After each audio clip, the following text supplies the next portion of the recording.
officially convened, and I'd like to ask Secretary Bill Keys to call the roll. Mr. Cochran. Here. Mr. Beckett. Here. Mr. Brown. Here. Dr. Call. Here. Mrs. Grumbles. Here. Mrs. Hopkins. Here. Mr. McCall. Here. Mr. McMahon. Here. Mr. Knapp. Here. Mr. Stevens. Here. Mr. Stone. Here. Ms. Atkins. Here. We have a quorum, Mr. Chairman. Thank you, Mr. Secretary. As Chair of the Board of Trustees, it is my responsibility to remind all members of the Board of their duty under the State Government Ethics Act to avoid conflicts of interest and the appearances of conflicts of interest as required by this Act. Each member has received the agenda and related information for the Board of Trustees meeting.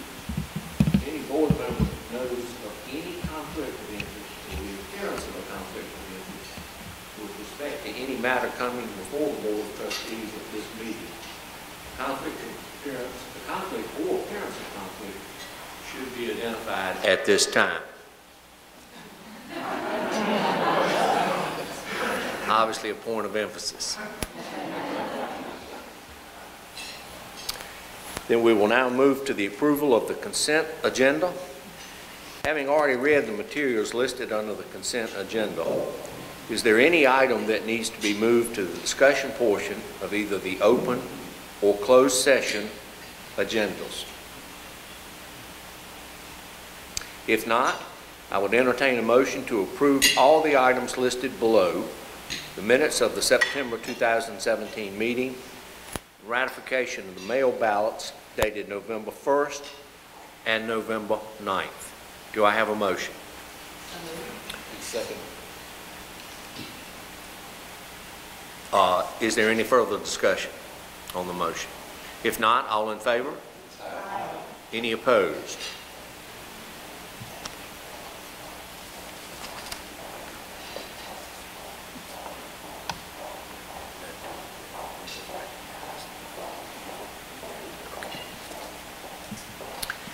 I thank everyone again for being here this morning.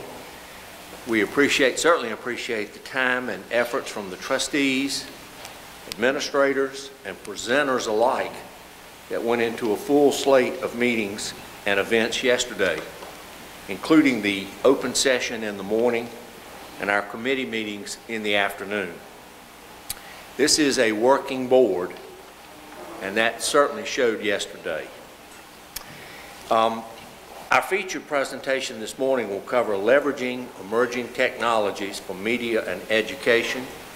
We look forward to hearing from Stephen King from our School of Media and Journalism. As I begin my remarks today, I'd like to focus on two events that many in the audience may not have been aware of. The first was a UNC System Board of Trustees workshop which was hosted by Chancellor Folt and her team on Wednesday, November the 1st in the General Alumni Association offices. Attending were almost 200 trustees from all 17 institutions. There was a sharp focus on relationships, not only with our Board of Governors, but with general administration. There was also a deep discussion of delegated authorities which guide the authorities that are given to us by the Board of Governors to the individual groups of trustees. The summary of the day's events really focused on the critical role of trustees as they need to be totally informed and very involved. And as a working board, I have every confidence that we meet the test in that regard. The second event that I would like to focus on was the UNC System Veterans Summit, which was held at the Rizzo Center on Monday, November the 13th. We at Chapel Hill participated. We were proud of our participation.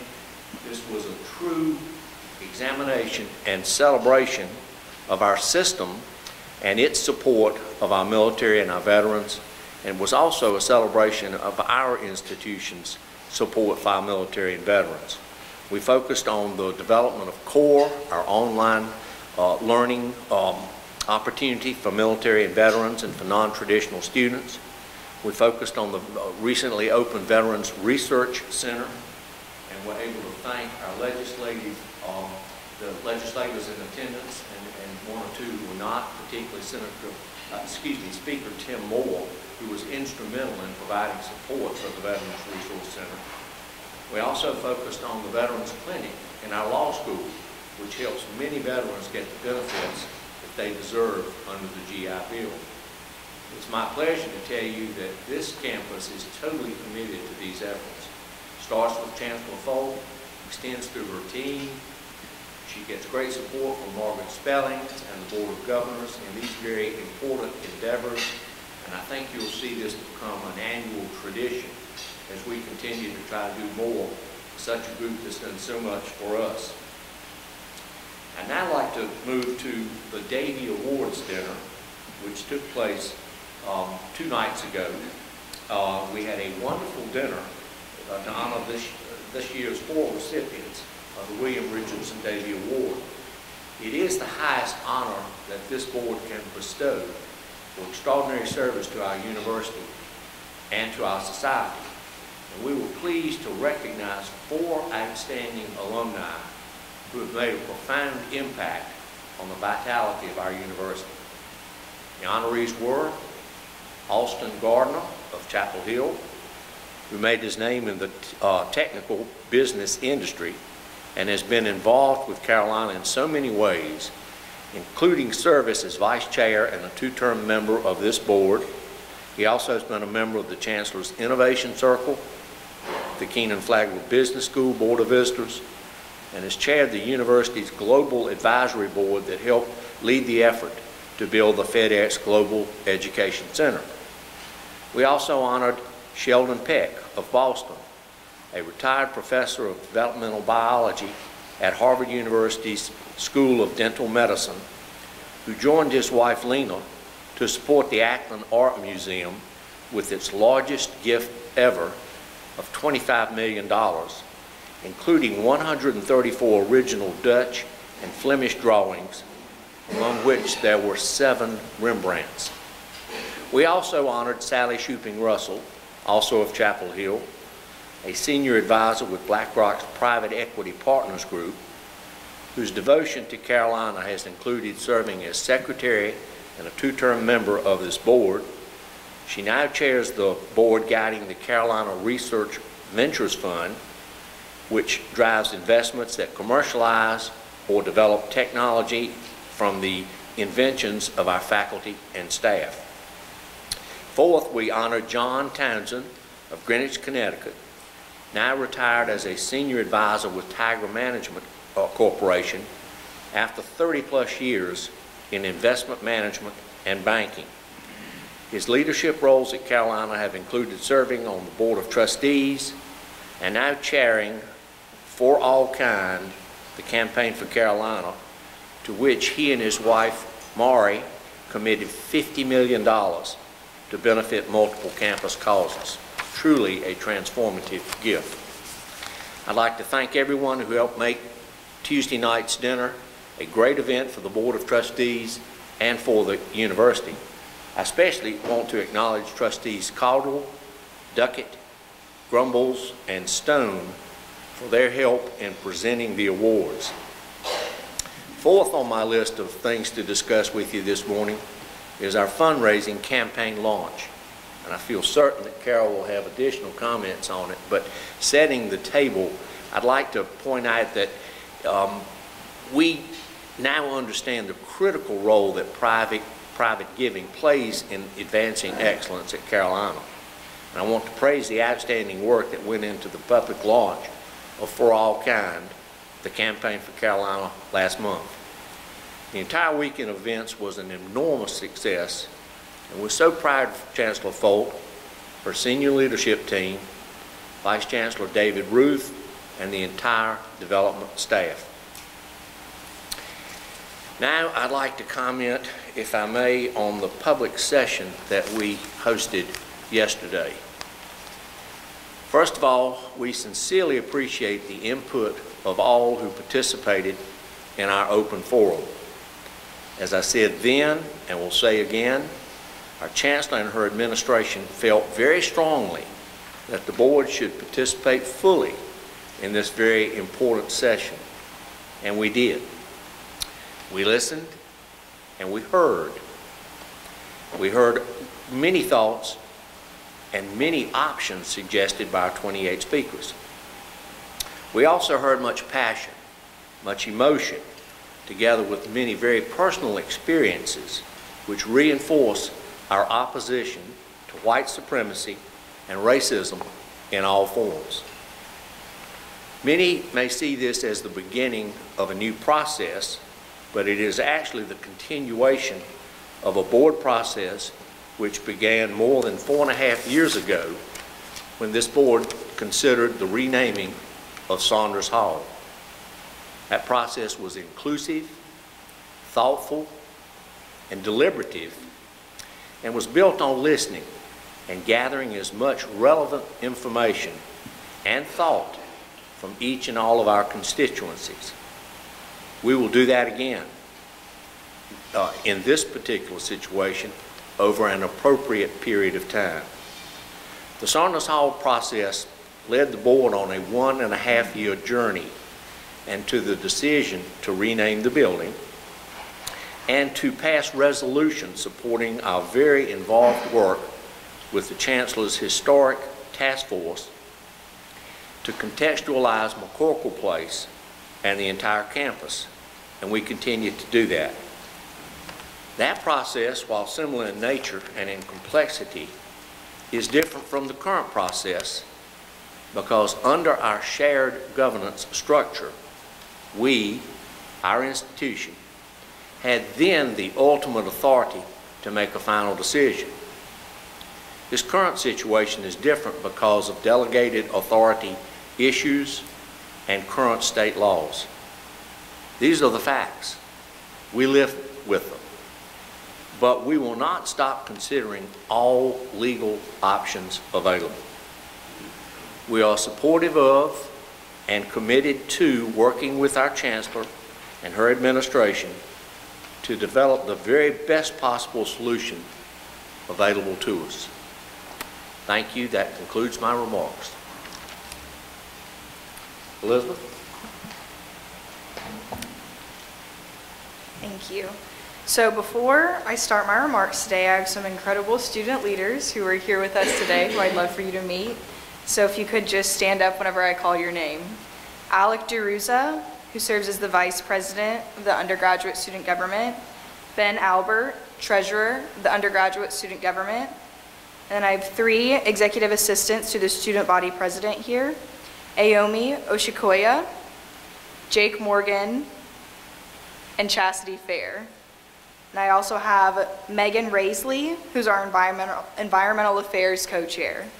And then from GPSF, we have Sarah Schmidt, the Social Programming Chair, who, props to Sarah, just got her research proposal accepted.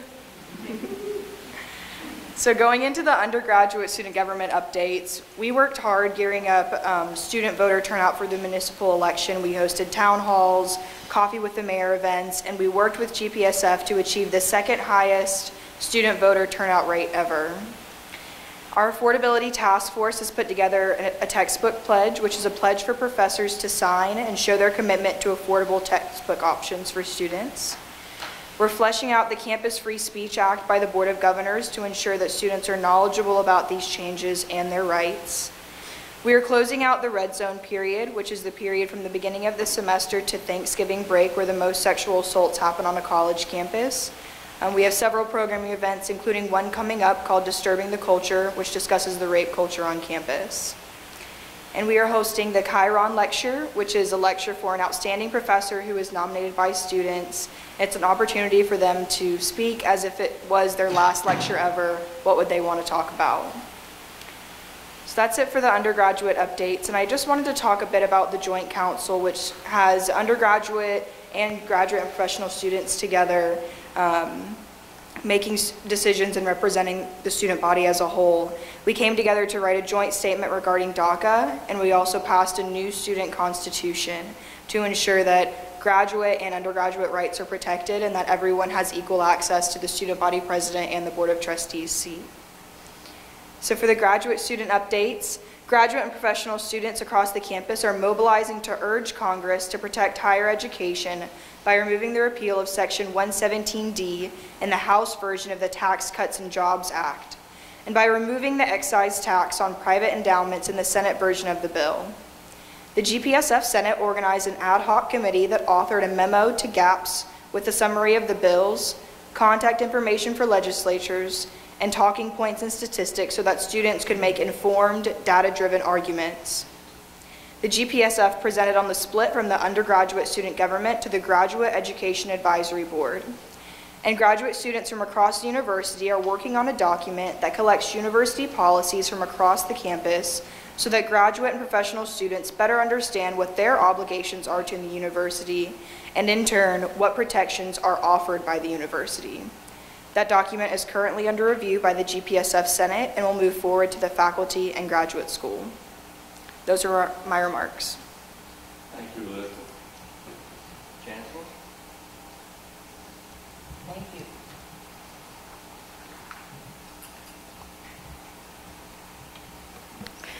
I'd like to start my remarks with a special presentation. And take the time to recognize a very special member of the faculty who's recently gone above and beyond the call of duty, Dr. Dan Reichert. Dr. Reichert, are you on the phone with us? Yes, I am. Wonderful. Glad to have you here with us. Oh, thank you. That's fantastic. 2 weeks ago today, Dr. Dan Reichert was taking a break from his work at the Morehead Planetarium, and he decided to go get an ice cream bar.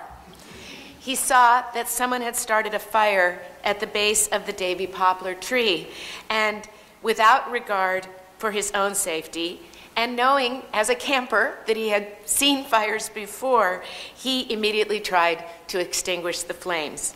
And in the process, I think you all know, he was injured and suffered burns to his face, to his hands, and to his chest. His injuries mean he can't return to teaching, which he loves, until the spring semester, but we're very glad that our hospital staff was able to give Dr. Reichert his ice cream bar while he was still in the hospital. Because he's recovering from his injuries, Dr. Reichert could not join us today, but he is here on this phone, and we're very honored that his wife, Lois, a UNC graduate as well, could be with us today.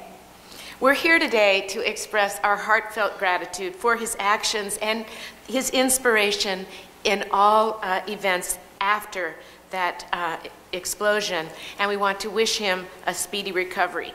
We're also very pleased that Governor Cooper has awarded Dr. Reichert the Old North State Award. The Old North State Award is one of the highest awards in our state, and it's given for dedication and actions beyond expectation and excellence in the great state of North Carolina. So Dr. Reichert, it's my pleasure. Can I ask Lois to come forward? Maybe I'll present it to Lois.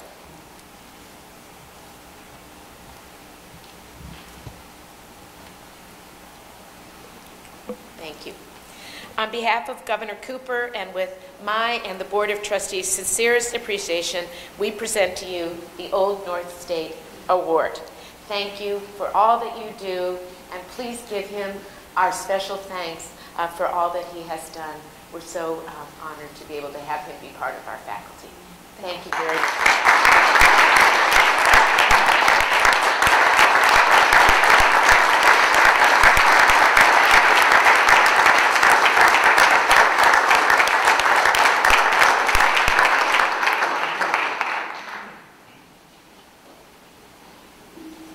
Thank you. Thank you very much. We look forward to seeing you soon, but not too soon, Lois said. Up soon enough. Thank you. Thank you.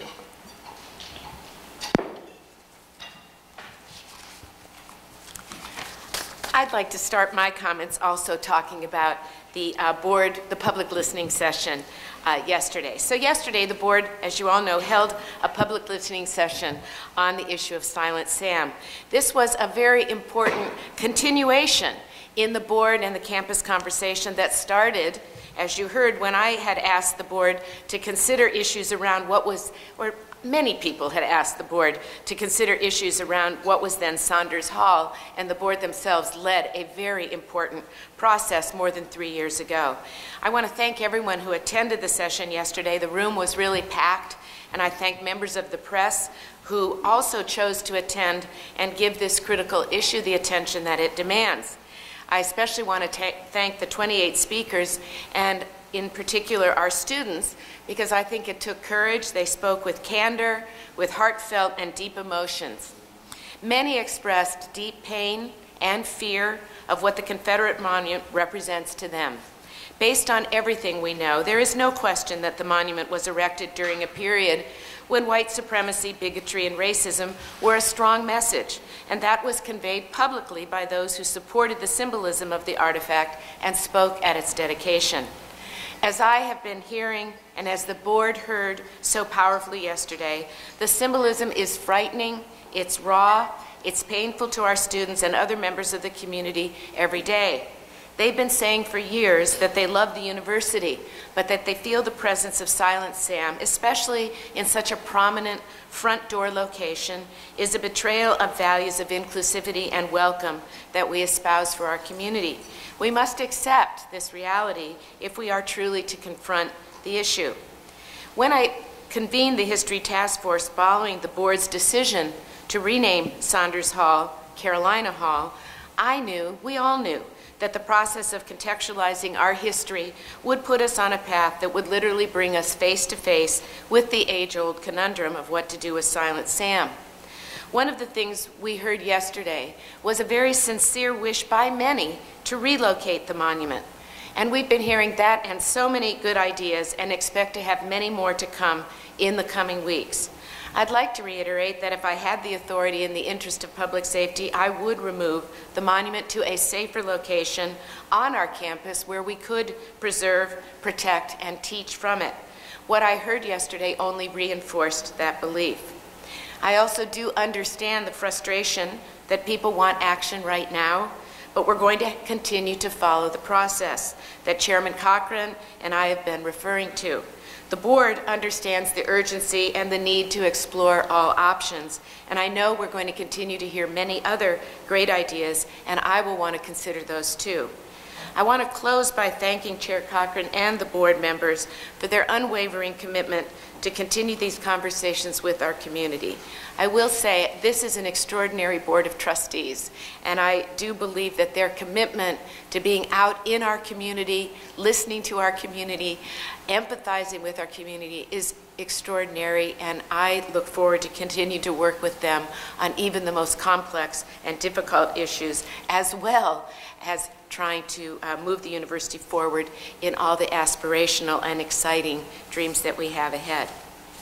You know, there's a lot I could talk about that happened between the last board meeting and this one. You know, things happen on this campus all the time, and I won't repeat all the things that Chair Cochran said. I do want to do a special shout out to Elizabeth Adkins and also to Madeline Percy. This is the first year we've really been trying to find a new way of governing with both our undergraduate and graduate and professional organizations. And you all know transitions can be nightmares. But I think the two of you and your student leadership teams have truly been phenomenal. I have never seen such a smooth transition, which doesn't mean we aren't grappling with real issues. Not everybody agrees about everything, but you managed to bring such grace and courage to it, and we're hearing more from graduate students than we've heard before, and we're hearing it from graduate students and undergraduates, and I believe the graduate students are learning more about the undergraduates than before. So I just want to have an applause for the work that the two groups are doing. It's really important. Thank you.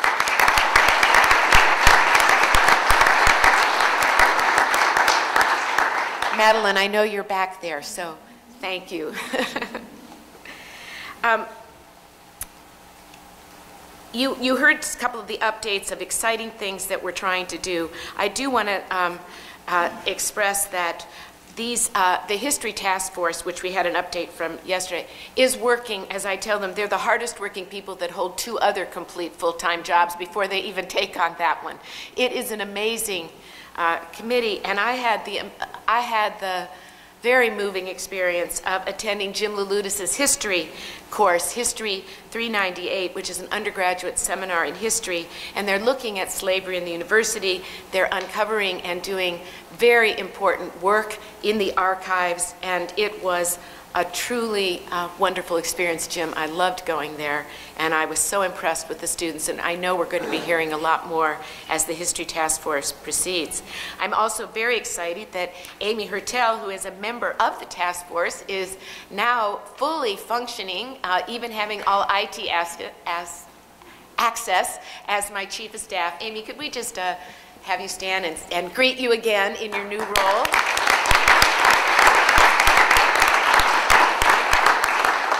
But it's been very important for me that Amy is also still continuing to be a very important part of that task force, along with Winston and Cecilia and the rest of the group that helps. So thank you very much. I know that you all have seen the news about the Ncaa Resolution and realize that, of course, we're very we're ready to move forward and continue all the work that was put in place in the resolving of the Ncaa case. I'm sure you also had read some of the news in the paper reported about Saks, and I think you probably saw the story yesterday, or maybe it was the day before, that President Whelan actually is not reconvening Saks, and that we are continuing to move forward. I really appreciated her making those clarifying remarks, because we're trying so hard as a community to continue to move forward, to continue to do the work that we put in place for years, and to make the institution excel. So it's important that we get to focus on what is really happening, and I think that was very helpful to us.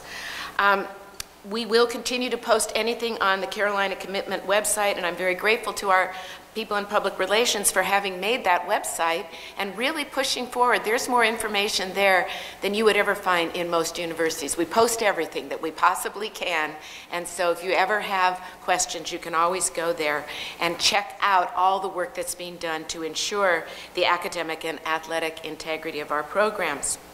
It was also great to be a part of that launch for the gala. I think, we talk often about the amount of money that we're trying to raise, but the real truth is what we're trying to use it for. And I couldn't be prouder than we're trying to raise these funds and do our best to make sure every single dollar is in the public good.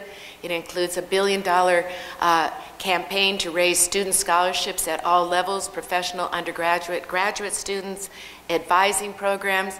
It includes a great deal of effort and initiatives to see our research profile go from $1 billion to $2 billion, expanding the lives that we save and treat.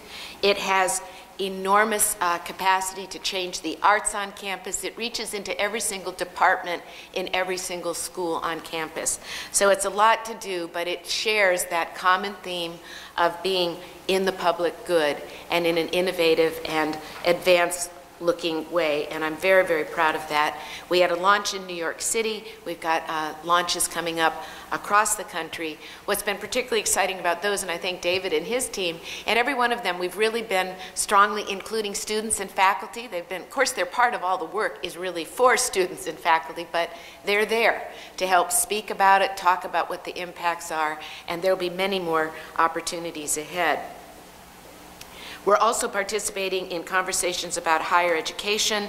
I was in Washington just this week talking about F&A with members of the Office of Budget Management in President Trump's office. I was also speaking at the APLU about that same issue to the other university presidents. How are we doing our research? What is the importance of that money to keeping research going at all universities?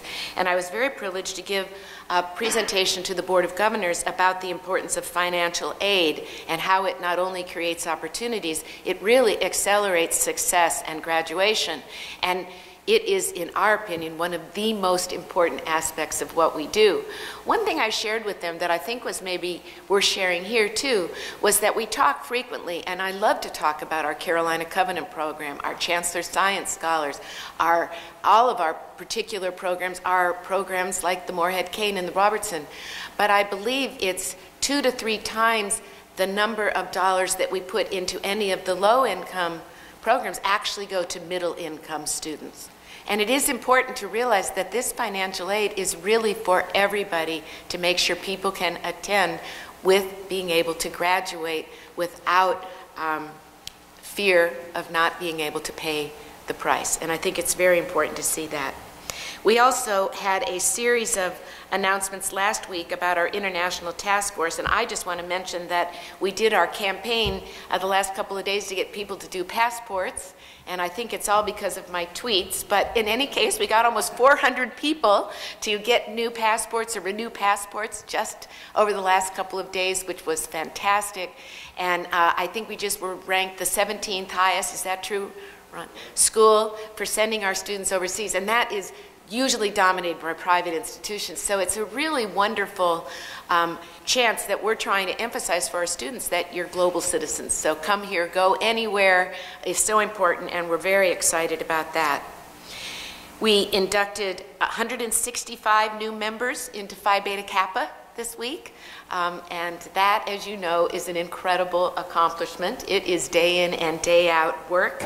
We also held the Tarheel Tribute, which is our 4th annual event that we honor our multiple programs of active duty and veterans, and we recognize the sacrifice of 715 of our own Tar Heels who died in service to the nation.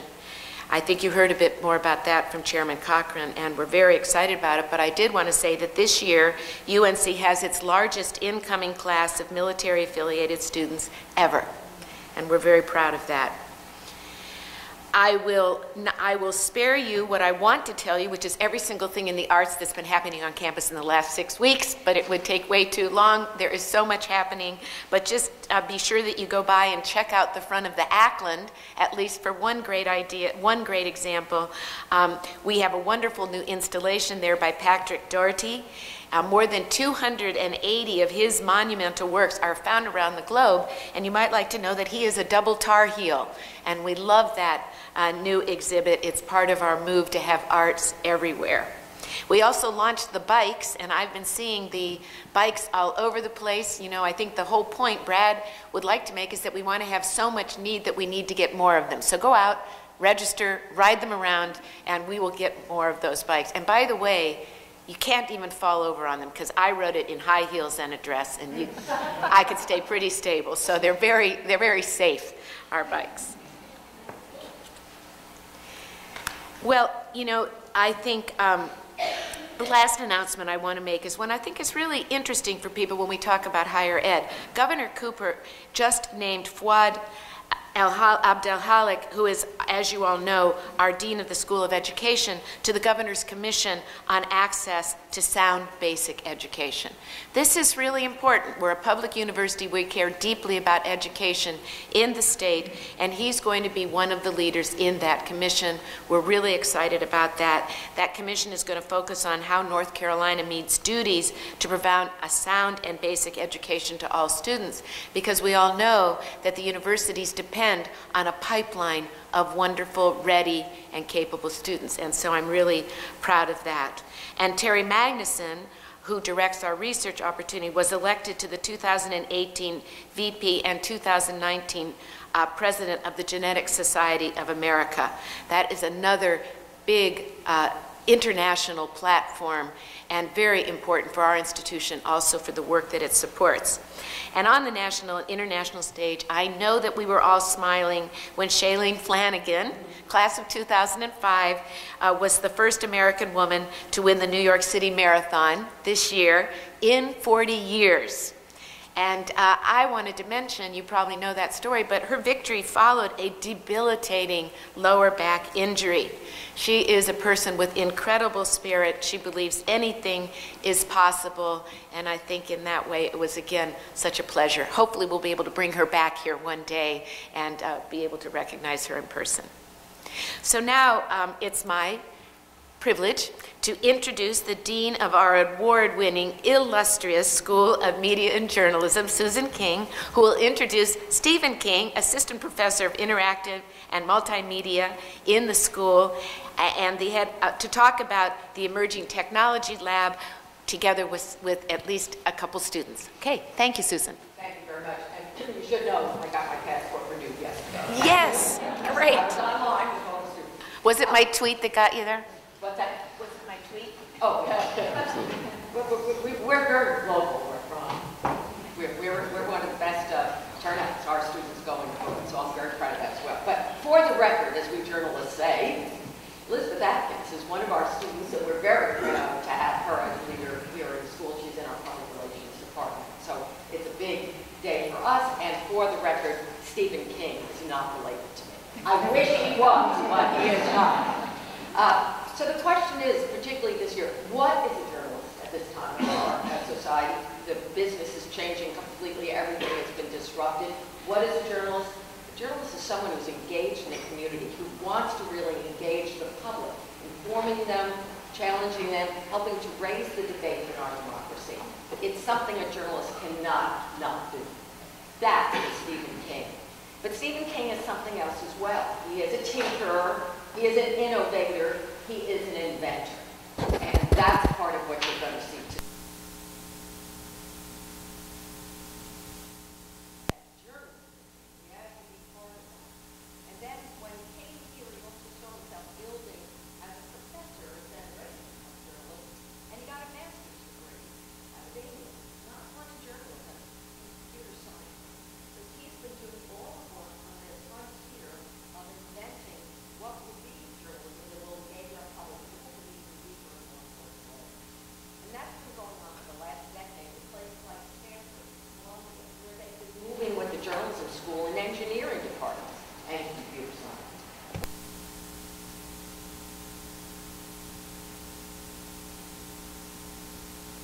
Not with another school, but with Kenan-Flagler. We're partnering all across the campus. So what do I love about Stephen King? Well, that he brings this incredible frontier to us because of his own psyche, his own commitments, his own talent. But I love him because about 3 years ago, when he had 3 students announced within 1 month, in fact 3 weeks, Wall Street Journal said, "We have a new employee." We have a new employee. So we said, "Yeah, we got another Tarheel." We are taking right out of our undergraduate program. These friends that are going to Wall Street Journal, the New York Times, the Washington Post, and of course, what I loved about Stephen is he said, "I'm proud of these people. Within 6 months, they're beating me. They're way ahead." He really wants to develop what he calls journalist developers. And what I love about that is I tend to say to my alums, yes, we are turning out great visual storytellers. We are turning out great writers. We are turning out strategists and savvy business people. But I always say we're inventing tomorrow, the media tomorrow. We're really having to invent what's going to come. I think they always think it's a nice salvo or something I'm sort of saying. Stephen King proves me right. We really are here trying to invent the media tomorrow that will serve our democracy. Stephen King and Company, come on in. Thanks. Thank you. That's great. About 50 years ago, my grandmother was told, "You're going to be able to cook dinner in 3 minutes. You won't have to spend your whole evening cooking dinner and getting ready. You're just going to put it in this special oven, and it's just going to make it there for you." Okay? Well, it was true. The invention did come. We do have the microwave today. We can cook dinner in 3 minutes, but it doesn't mean that we always cook dinner in 3 minutes. There's still this process. There's this culture. There's this way that people interact with technology that doesn't always play out like we predict. Well, one of the things we're trying to do in our school is, A, predict these trends and how do we leverage and use these emerging technologies and create students who are making these new technologies and knowing how to apply them.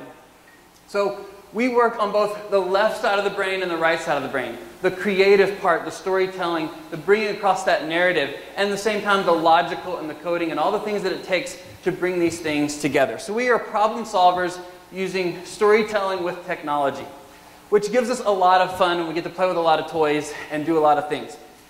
One of the big things coming to us is virtual reality. So inside the university, there's a lot of initiatives inside virtual reality, and we've all kind of come together to kind of see how we can work together. We're working specifically with Kenan-Flagler to help them build some interactive experiences that teach leadership and complexity and all these things that they're trying to teach, and we want to do it in a way that puts the heart from the head knowledge to a heart knowledge, that makes you feel it. So imagine you are in a classroom and your professor says, put on the headset, and you go in to, you're on a ship in Antarctica, and the ice starts crushing in on the ship. You are first person Ernest Shackleton, and you must decide, do we abandon ship? Do we spend time trying to break the ice? Do we try to break our ship free? And you hear the sounds of the ice crushing and crushing the ship, and now you must make a decision on how to keep your people alive. You feel it. Your heart starts to race. You get this lump in your throat, and now you have to make a decision. We use truthful narrative storytelling to bring people into a situation, to help teach them ethics, leadership, and good decision making. You'll see lots of different experiences in virtual reality. There's games, there's 360 video. Here's one that we're working on called Carolina Colony. This is one that talks about it takes the model of a pre-existing, this is a very early on adoption, by the way. But in virtual reality, you go in and you feel and experience this to be able to learn and see what's going on, how do you fit into that, and where is your role in this as a person today. But it's not just in computer-generated virtual reality. We're also creating things using 360 video, and this is a great thing that the School of Journalism was able to do. So we were one of the first, we actually did the first one in the Galapagos with the Washington Post. We were their first 360 video virtual reality project, which they've been very proud of and shared a lot. But we've also been to Panama and Cuba and done these experiences where people put on a headset and they feel as if they're there. You're taking them and transporting them to a place that they've never been. So I'm going to show you a quick view of what that looks like. Here's one from the, oh, you can't see that, can you?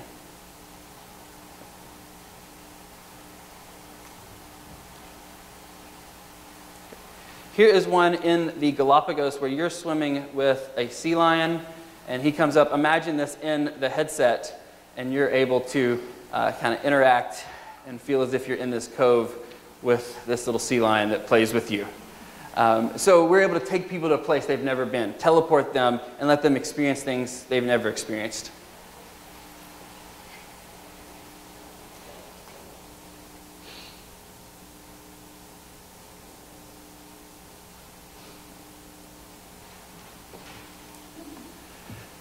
We're also working in augmented reality.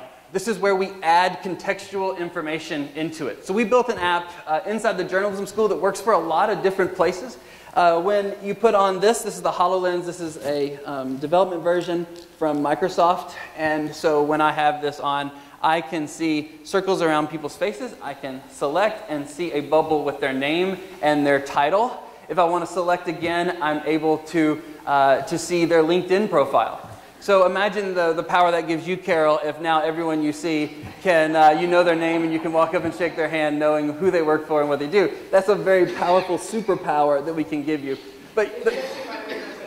Yeah, so that's the thing. Will people be wearing this? This was about a year old. This arrived yesterday, literally yesterday. This is the Epson Glasses, and it tethers to a phone. But you can see it's getting much smaller, right? And so we are working on this one. Nobody in this room knows about this one yet, but we're working with the hospital to try to do something for kids in the cancer ward to be able to give them an augmented reality experience that will let them get them out of bed and moving through the hospital to be able to see characters and things. So that's why Epson was able to get us a pair of these glasses to try something out. So we're doing a lot of fun and interesting things with augmented reality. But great augmented reality is typically augmented with artificial intelligence. We are so thankful to be here in the Research Triangle and to have such great partners at IBM. They have basically given us the keys to IBM Watson.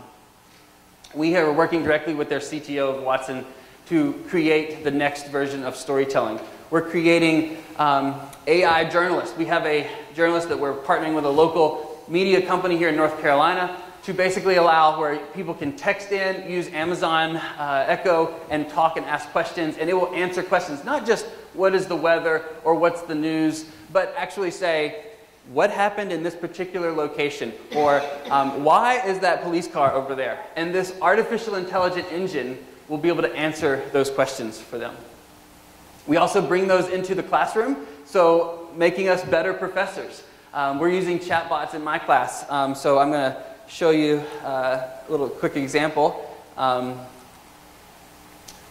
You can see an artificial intelligent version of me. Of course, we're not going to be connected to the internet at the moment. No internet connection.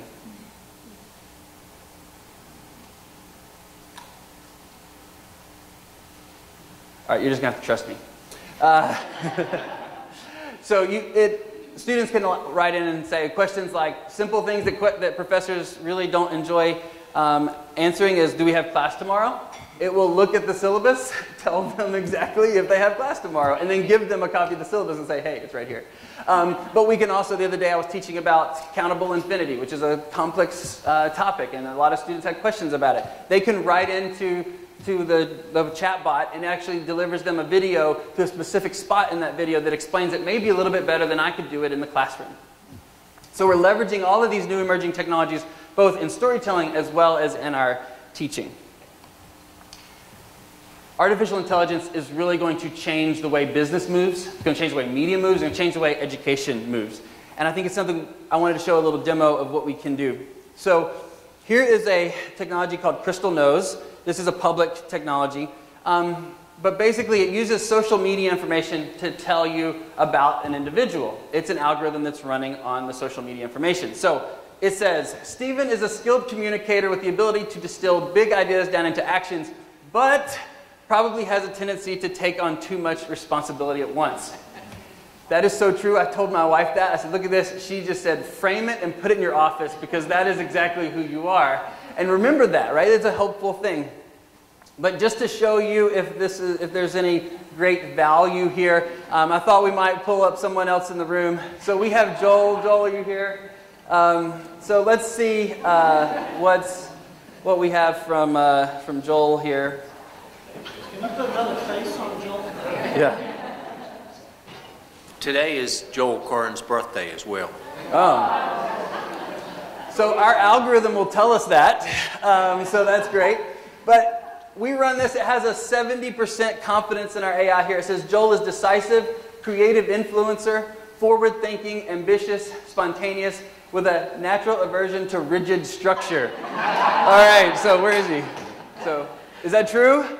Right on. Dead on. Okay. So imagine you take information like that, you put it into a system like this, and now I know how to talk better to you. Right? I know how to get my point across in a way that I hadn't before.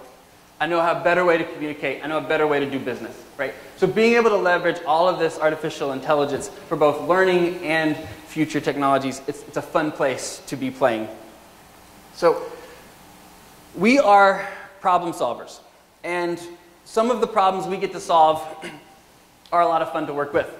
So we have the need to do 360 video in a nice, smooth way. So one of the problems with virtual reality video is if it's moving or shaking or it's not natural in any way, you put the headset on and you get sick. So we wanted to help media companies solve this problem. So we said, we want to do aerial 360. Well, what started out with me duct taping and zip tying a camera to a drone turned into a bigger process, that turned into us working with engineers who happened to be in South Korea, that worked into us building a drone, and thousands of dollars later, we have this 360 flying platform that does nice, smooth virtual reality video that no other media company has, and we're partnering with the New York Times, the Washington Post, and CNN to be able to let them use our system that hopefully they'll be able to leverage and use it for their own stuff.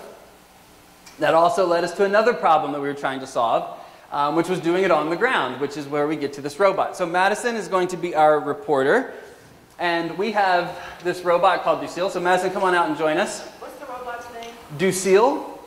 So Lucille, Michael Lucille was a photojournalist who died covering Ebola in Liberia. And so we named it after him. He was a guy I worked with, and this is the idea that's a photojournalist that can go anywhere. And so this robot will follow a reporter around. We can also stop that mode, and I can turn it and control it remotely. I can also set it up to control it anywhere in the world. So I could drop this robot in Syria and then send it to do interviews and things. So there's lots of added functionality that we can do with this. And it's something that was started out as a problem-solving exercise. We wanted to put a moving 360 video. It started with a drill motor, a remote control car engine, and a stepladder. And then ultimately became a little bit better and a little bit better. And we used through our design process to get that. So we believe in student-led innovation. Madison is here.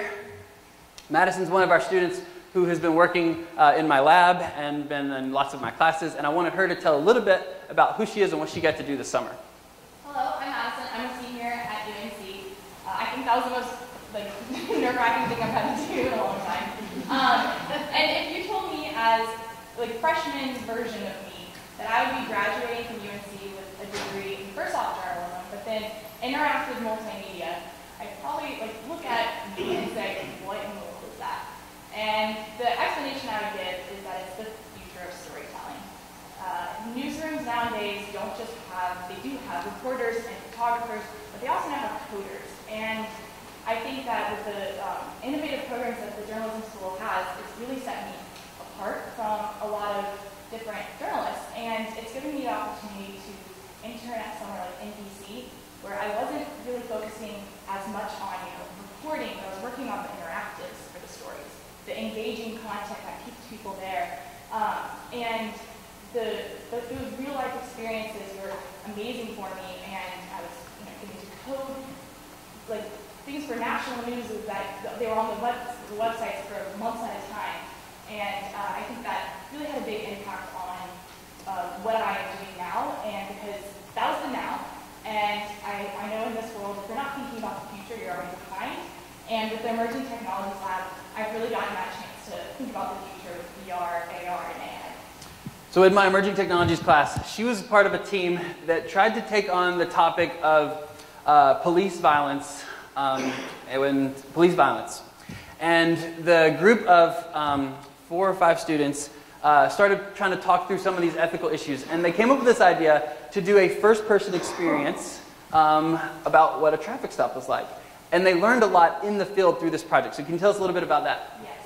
So, I mean, if we had just been discussing this in the classroom, a group of 4 of us, we probably would have just laid out the plan. This is what the plan would be like. But we actually got to go out and put that plan into action and take 360 videos with us. We had to start making production calls, such as, do we volunteer a real police officer, or do we have someone act as a police officer? Who do we get to be the person in the car that the cop pulls over? There's a lot of ethical issues that I would have never thought of unless I went out into the real world and implemented this project. So they had this moment where there was a black student and an officer. They put them in a situation so that they could film it, and we're like, wait, let's take a step back here, right? This is the type of experience we're able to give with project-based learning, of bringing students in and letting them execute real-life situations to be able to deal with these questions. And they adapted their project to get to something that they felt was great storytelling that also dealt with things in an ethical and truthful way. So it was a really great experience. So thanks, Madison. We appreciate your help. So.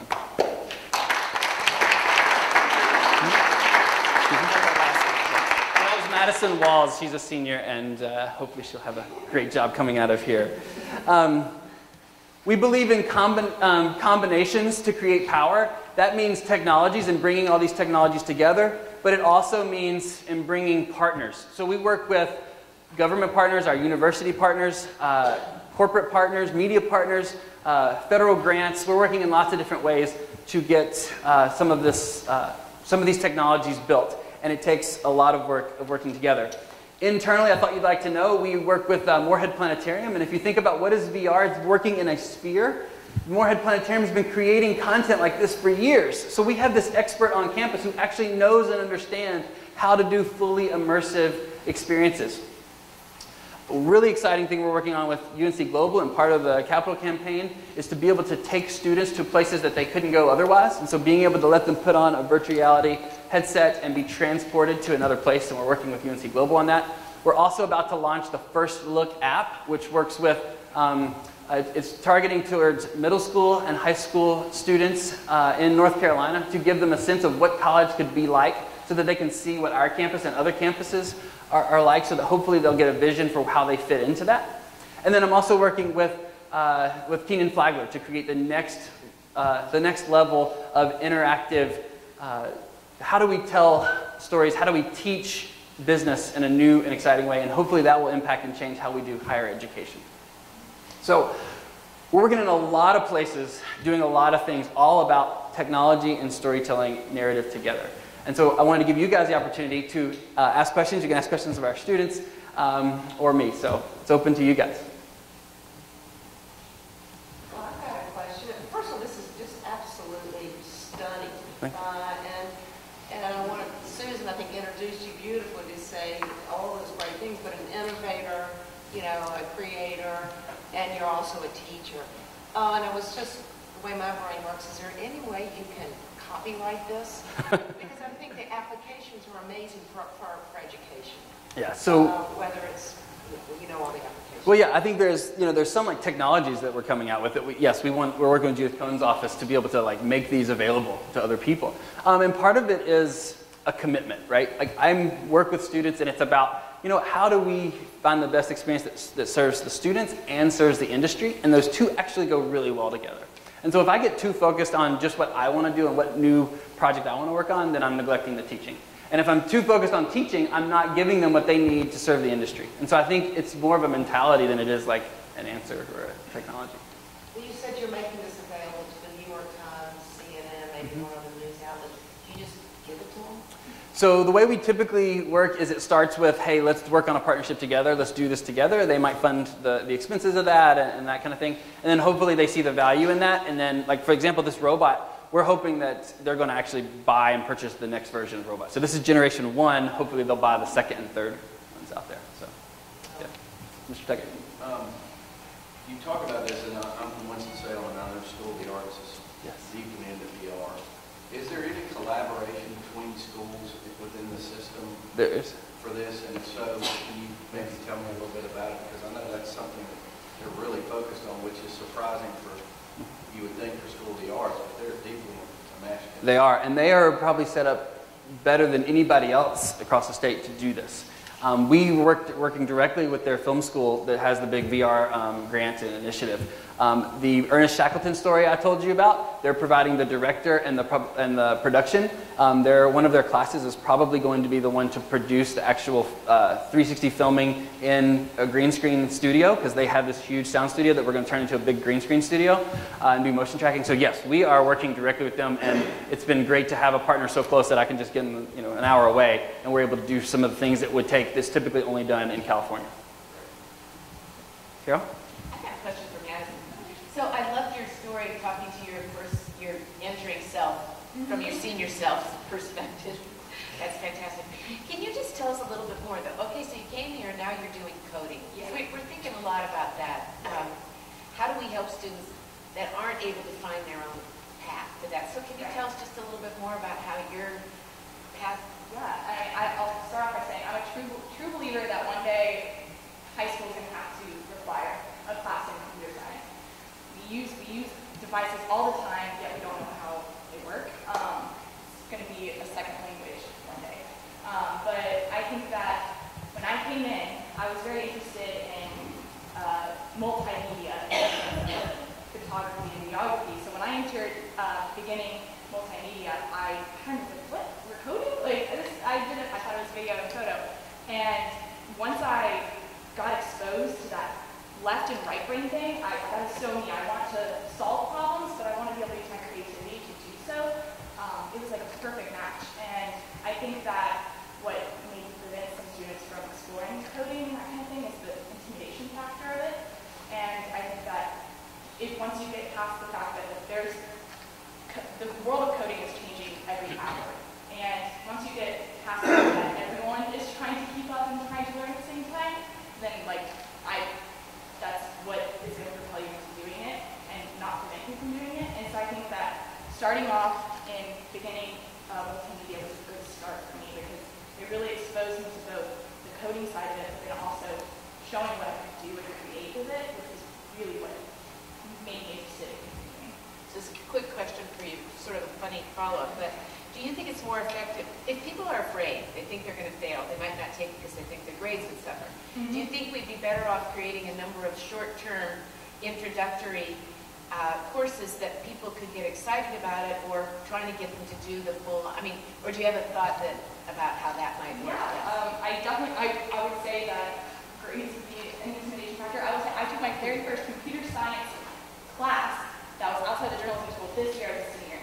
And I do believe that if I was a freshman taking that class, I would sit there and say, I can't do this. You know, this is too hard.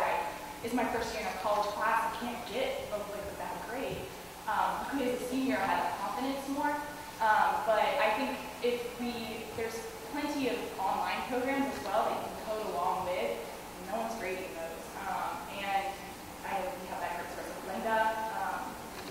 Students just sometimes forget that they can do that and explore a little bit. I think that if that grade factor wasn't as big of a part, then students would feel more inclined to support coding. And Carol, just one thing, we started, since I've been here, a required course of audiovisual for all our students because we felt everyone had to have that visual change to it. And now the faculty are bitter to go all the time. Coding is now part of that. I mean, we are not stuck, and this is what you have required. They realize students need to do it, so to get every single student will be exposed to it in our school or graduate. I mean, it's a wonderful example of how you can see a transformation that happens so quickly that what was the original way of doing things isn't necessarily the one to do coding. But I just had a quick funny story for you because you said about it becoming a new language. When I got my PhD, there was a requirement that you had to speak another language. So people usually did German or something. I was the first person at the University of California, maybe the whole system, but at least at Davis, my language was Fortran. Wow. That's a big deal. True story. So we have a unique set of students, and I would say to answer your question about the teaching, we teach differently than the computer science school. We teach what I would say is applied computer science concepts, whereas our computer science school is teaching much deeper level of the operating system and have very important things, but it's different for different students to do different jobs, right? And so it's not that the intro to computer programming class should be the one across the board that's for everybody at the university. There might be different ways that we teach it for different types of disciplines. Yeah. Thank you so much for this presentation. Is there a way that we can track our impact in our state with this? So how many hospitals we're serving ultimately? I'm thinking down the road. I'd love to see if we can keep some metrics on this. Okay. We're not doing that right now, but I think that would be valuable. You mentioned the technologies are incredible, and you can just see how exciting it would be to be in a classroom. You mentioned a few times teaching how to use these technologies responsibly and ethically. Can you elaborate on that? Because I could see some potential for real abuse. Yeah. I mean, one of the things we talk about is just because you can doesn't mean you should. Very simple phrase that makes people think. There is a lot of power, especially when we start talking about microphones that can be on all the time. So you have the Amazon Echo in your house. It's listening. What is it doing? Hopefully, Amazon is being responsible with that. And so we use that in class to talk about. One of the exercises we get is we talk about self-driving cars. There's a kind of a known ethical discussion about how do you program a self-driving car, and the kind of the problem is you have 10 kids in front of you, you have a cliff on one side and a wall on the other. You turn to the left, you're going to die. You turn to the right, you're going to die. You go straight, you hit the kids. What do you do, right? Well, that had to be programmed, right? So we put these real-world ethical questions to these developers and say, what should you do? Well, it's not really a black or a white answer. It's let's talk through the process and let's think through and get other people's input to decide, you know what, don't let me as this, white 30-something-year-old male with kids make that decision. Let's bring in a college student. Let's bring in someone who has a different demographic and different life experience than I do and see how we all think that problem should be solved. And so it's not just the guy who happens to be writing the code at the moment, that some of these ethical problems, we need to know when to elevate that to a broader conversation. We also talk a lot about how we visualize data and the ethics of that, because I can basically take any data you want and I can probably make it look however I want it to. but what are the right ways to do it, and how do we make sure that there's transparency in our process? Any other questions? So I should also say, Alexis Barnes here, she's also with us. She's a recent graduate, and she did such a great job. I've asked her to stay on with us, and so she's helping run our lab and managing a lot of these projects, and so I'm glad that she could join us as well. So thank you very much. Yeah.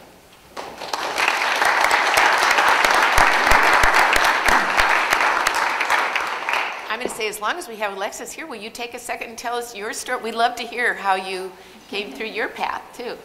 Well, I started out pharmacy. I took him, and I was like, no, I don't like pharmacy. Well, not like pharmacy. I don't like science. I was like, oh, it's a little too difficult, and I didn't feel passionate about it. I started working at Devi Production my freshman year doing video production. And I ended up talking to them. I ended up in the journalism school. And I ended up in multimedia, also thinking it was photo video. And I took my first coding class, and I was like, oh, I actually like this. And so I just kind of followed Stephen and started doing all the 360 video, and I actually still do traditional video and coding and whatnot. So that's how I ended up here. Thank you. We won't let her go. I know, that's good. Stephen, thank you very much. Thank you.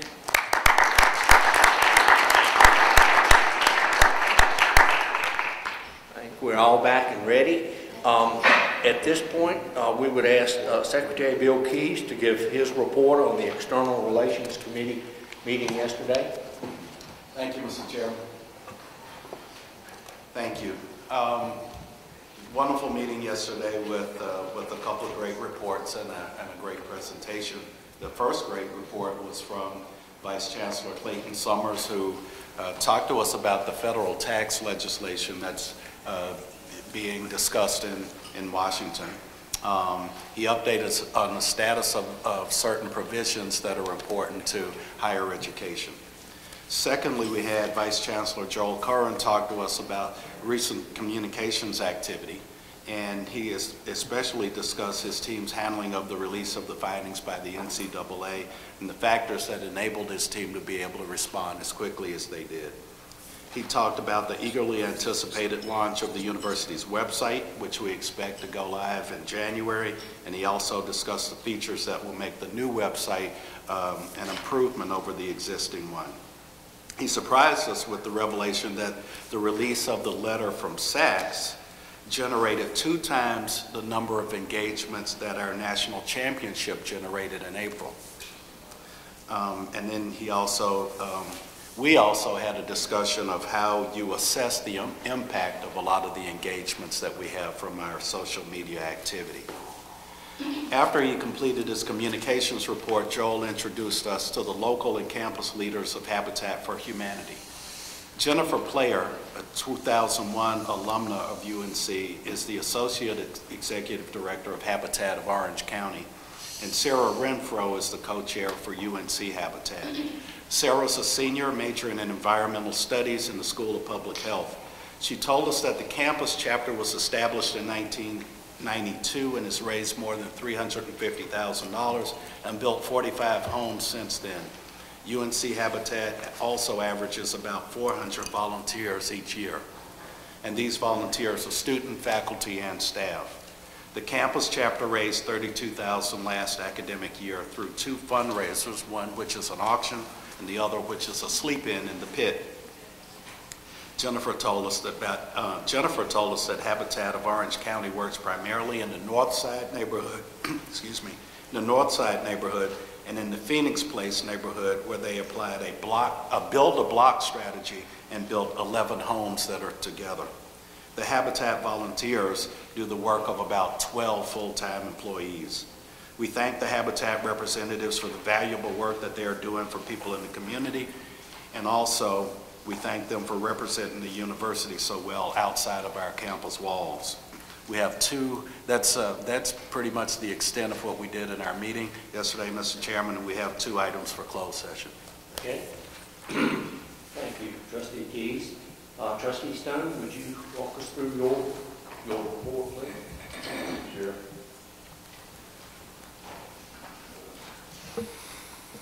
We had a number of items that the committee met and approved yesterday. The first set was some designer approval items. One, the Mccall building addition for Kenan-Flagler School of Business. Also the Glaxo Research building and the Kenan Stadium seating enhancement project. The Mccall building is funding for advanced planning is from state appropriations. The Glaxo designer approval is from university funds, and the Kenan seating enhancement project is from university trust funds. The second item of business was property acquisition by lease. We approved a couple of leases, one of which was for office space for the Gilling School of Public Health. The second was for office space for university development.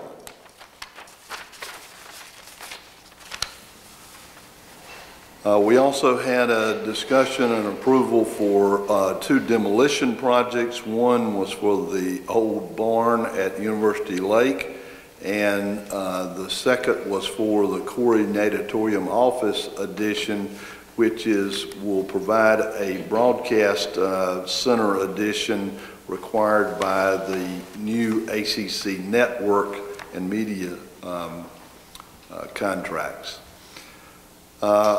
An additional item was the annual endowment fund report Matt Fajak gave.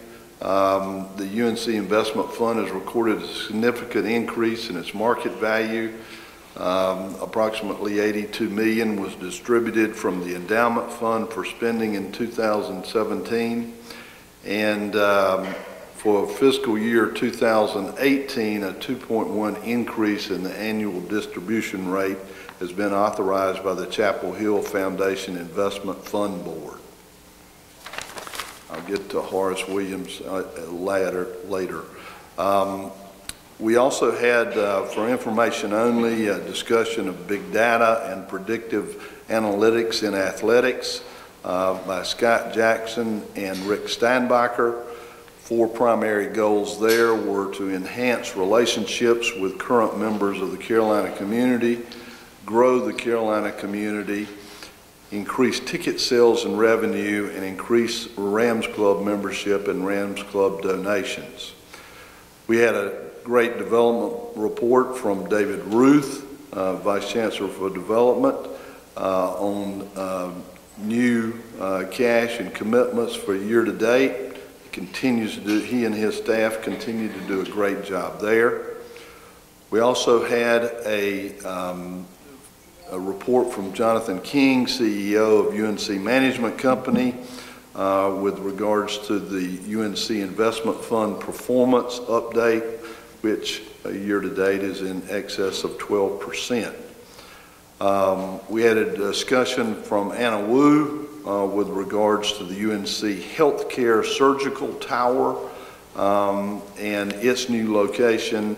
It will replace 24 existing operating rooms with a new state-of-the-art facility that is much needed.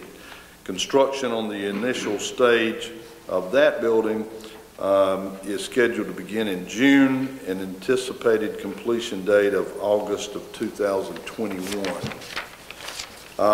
I do have a resolution, Mr. Chair, with regards that comes out of finance that the Finance Committee approved with regards to the Horace Williams Airport that I would like to read and then get an approval and motion from the full board.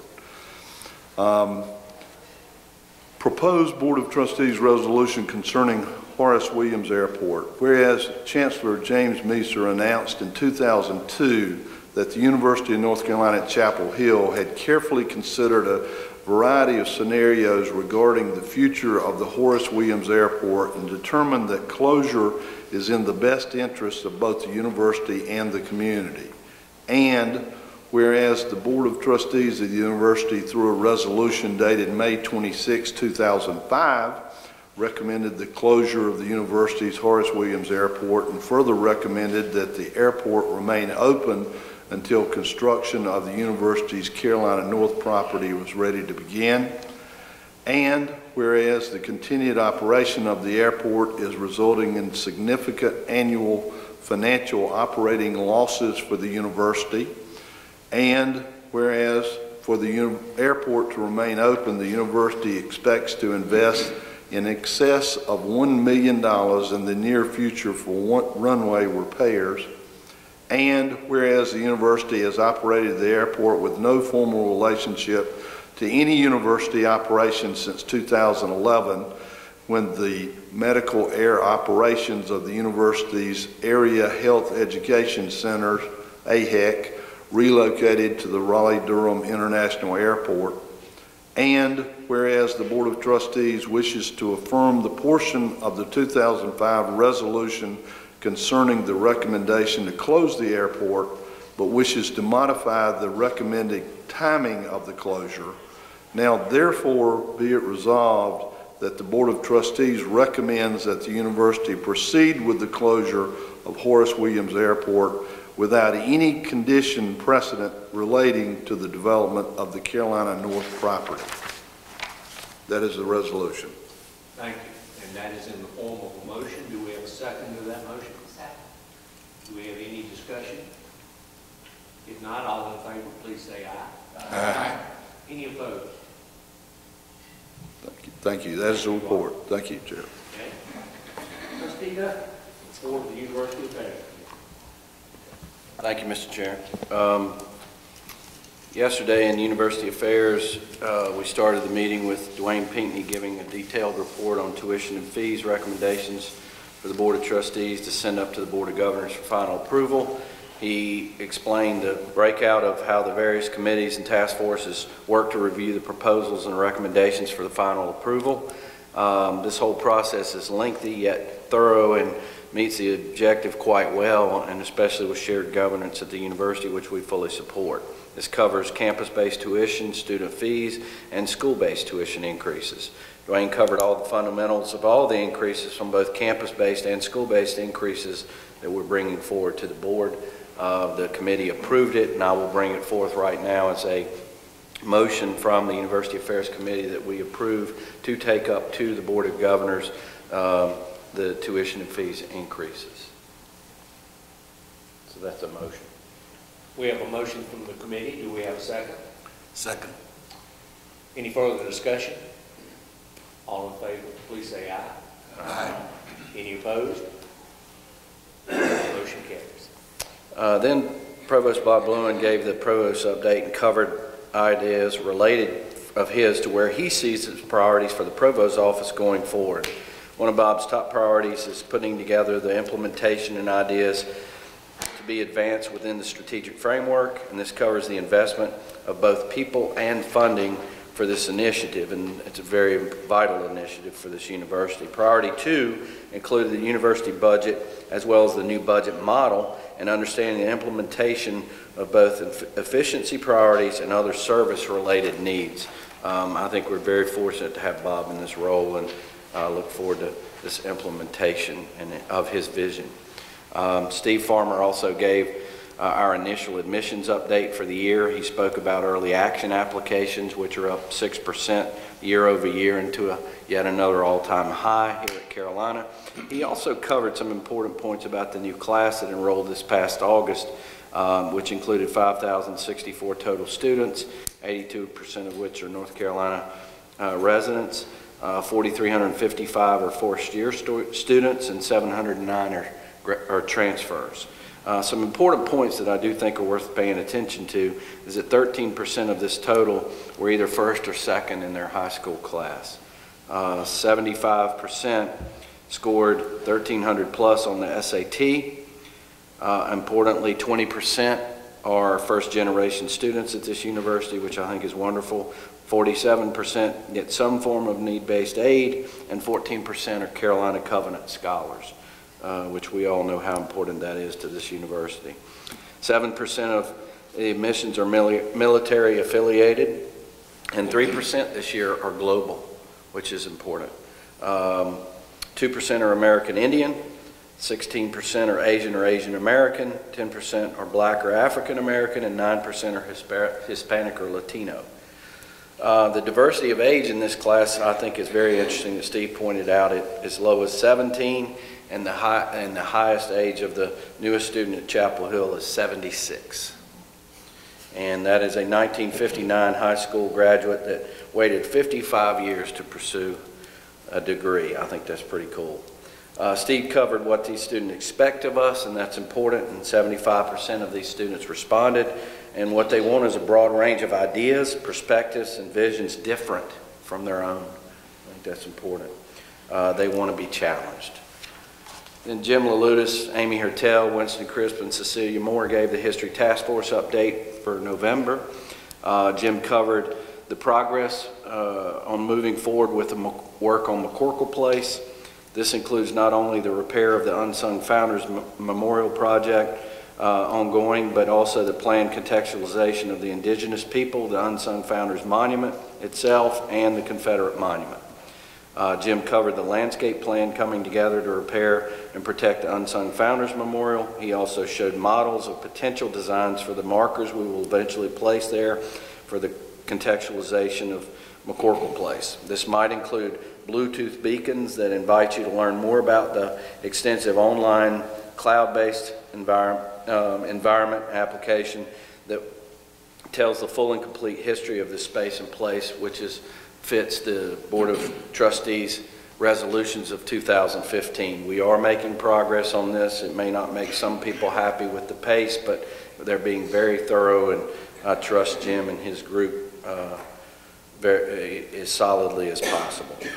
We then went into closed session to cover specific tenure and compensation action I'll bring forward in closed session. That completes my report. Thank you, Chuck.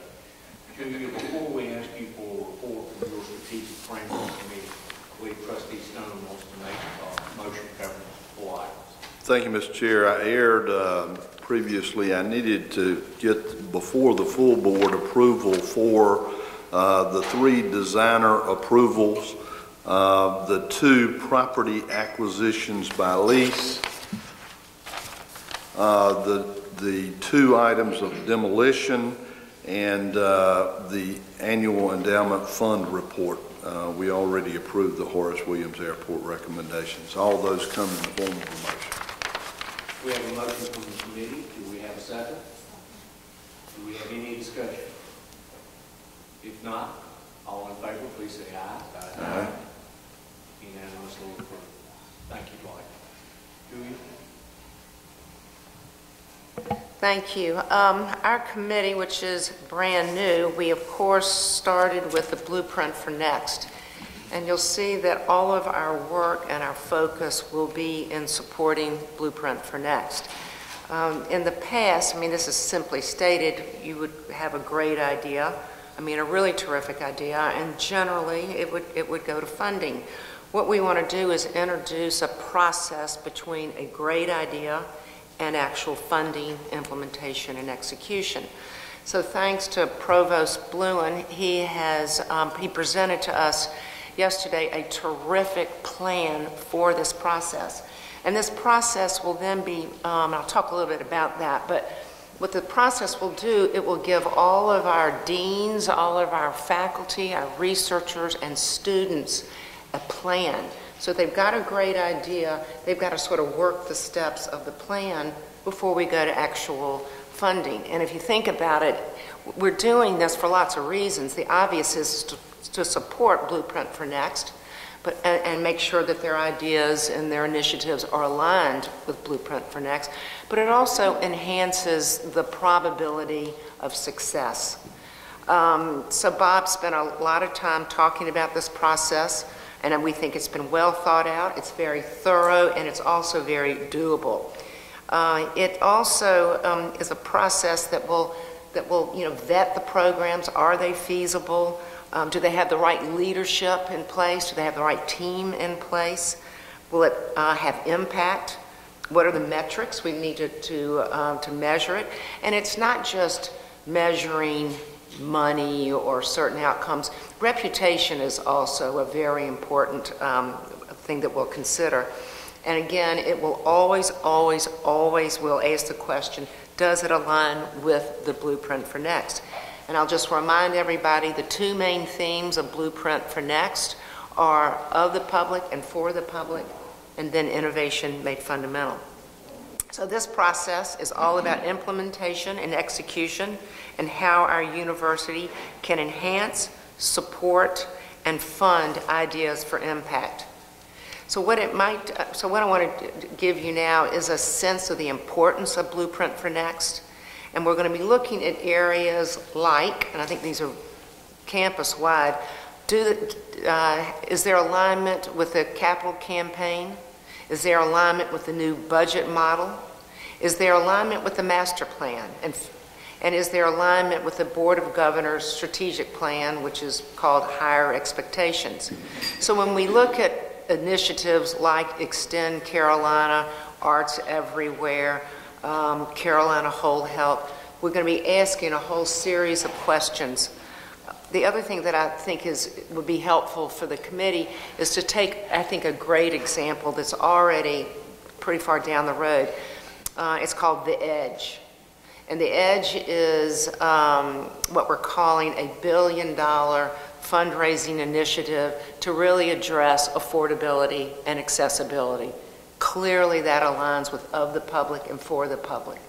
It also aligns with the Board of Governors' higher expectations when they are asking all the schools within the system to look at improved rates of graduation and also affordability and accessibility. So on a going forward basis, we'll always be looking at this process. As Bob told us yesterday, it's not in concrete.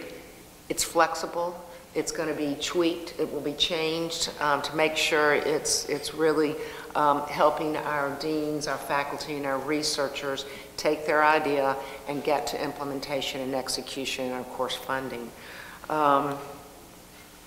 And then also on a going forward basis, we'll begin to look at and ask deans or researchers or faculty to come in and look at their idea and then actually take it through the process to make sure that we are truly aligning with our strategic framework, and also to make sure that our investment in these programs or initiatives has been well thought out and that we are hopefully helping them to be successful. So, Chairman, I think that concludes my report.